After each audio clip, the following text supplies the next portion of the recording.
पुरानी कहानी है। पहले टाइम बहुत सालों पहले हिंदुस्तान में एक राजा हुआ करता था। उसके खिलाफ सारे लोग खड़े हो गए थे। पूरी जनता, सारा का सारा ऑपोजिशन उन पर आक्रमण कर रहा था और वो टेफ्लॉन जैसे थे। उन पर जितना भी आक्रमण करो कुछ होता नहीं था। थोड़े साल बाद जो ऑपोजिशन के लोग थे जो उसको रेजिस्ट कर रहे थे, वो एक बाहर एक ऋषि बैठा रहता था, उसके पास गया। उसने कहा कि बताइए, हमें बात समझ नहीं आ रही। हम इस राजा पर मतलब 24 घंटा आक्रमण करते हैं, जनता इसके खिलाफ है, कुछ होता ही नहीं। जितना हम इस पर आक्रमण करते हैं ऐसा लगता है कि हम गलत जगह मतलब तीर मार रहे हैं। तो ऋषि ने कहा, वो काफी मतलब नॉलेजेबल था, तो उसने कहा देखिए एक्चुअली बात क्या है, ये जो राजा है इसकी आत्मा इसके अंदर नहीं है। इसकी आत्मा वहाँ पे पीछे एक छोटा सा घर है, वहाँ पे एक पिंजरे में एक तोता बैठा है। इसकी जो आत्मा है ना, वो उस तोते के अंदर है। उस तोते को जाके आप पकड़ लीजिए, राजा खत्म हो जाएगा।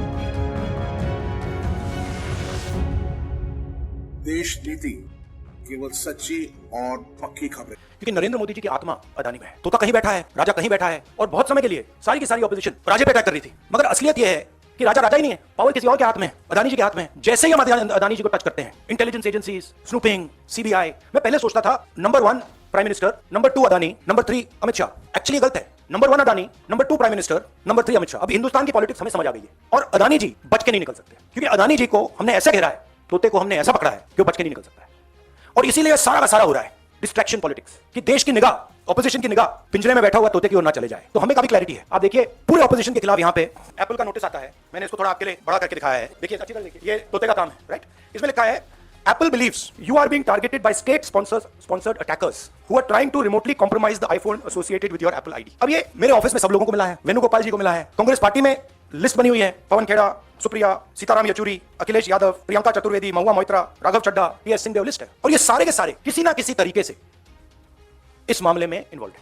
और देश के युवाओं को मैं समझाना चाहता हूं, बताना चाहता हूं यहां हो क्या रहा है। आपका ध्यान कभी इधर ले जाते हैं, कभी उधर ले जाते हैं, कभी इधर ले जाते हैं। आपके दिल के अंदर गुस्सा पैदा करते हैं, और जब आपके दिल में नफरत आती है, गुस्सा आता है, जो आपका भविष्य है, जो इस देश की पूंजी है, जो इस देश का धन है, उसको उठा के ये लोग ले जाते हैं। अदानी जी को हिंदुस्तान के पोर्ट्स पकड़ा दिए, हिंदुस्तान के एयरपोर्ट पकड़ा दिए। मुंबई एयरपोर्ट चाहिए था, सीबीआई ईडी का प्रयोग किया, मुंबई एयरपोर्ट दे दिया। एग्रीकल्चर में कानून बना दिया अदानी जी के लिए, फूड ग्रेन्स की स्टोरेज उनके हाथ में, इंफ्रास्ट्रक्चर उनके हाथ में, आप सड़कों में चलते हो, सीमेंट उनके हाथ पे।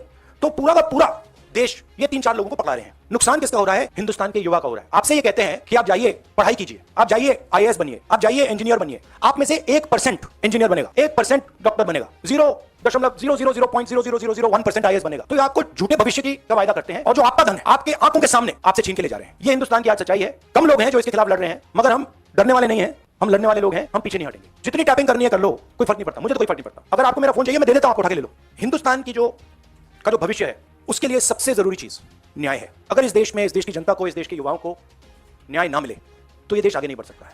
और मैंने बहुत बार बोला है और मैं बोलता रहूंगा, और हम ये काम करके दिखा देंगे कि कास्ट सेंसस के बिना इस देश के युवाओं को न्याय नहीं मिल सकता। और ये पूरा का पूरा डिस्ट्रैक्शन जो हो रहा है, जब अदानी जी पैसा चोरी करते हैं, किससे चोरी करते हैं? देश की आम युवा से चोरी करते हैं, पिछड़ों से चोरी करते हैं, दलितों से चोरी करते हैं, आदिवासियों से चोरी करते हैं। जब अदानी जी कोयले में ऑस्ट्रेलिया में जब नाव चलती है, यहां आती है, जब वो ओवर इन्वॉइसिंग करते हैं, तो अदानी जी किसकी जेब से चोरी कर रहे हैं पैसा? जो आप बिजली खरीदते हो उसमें अदानी टैक्स है, ट्रेन में आप जाते हो उसमें अदानी टैक्स है, फ्रेट घूमता है उसमें अदानी टैक्स है। टैक्स किससे, कहां से आ रहा है? पिछड़ों की जेब से, दलितों की जेब से, आदिवासियों की जेब से, गरीब लोगों की जेब से, छोटे व्यापारियों की जेब से, और पूरा का पूरा ट्रांसफर इनकी जेब में हो रहा है।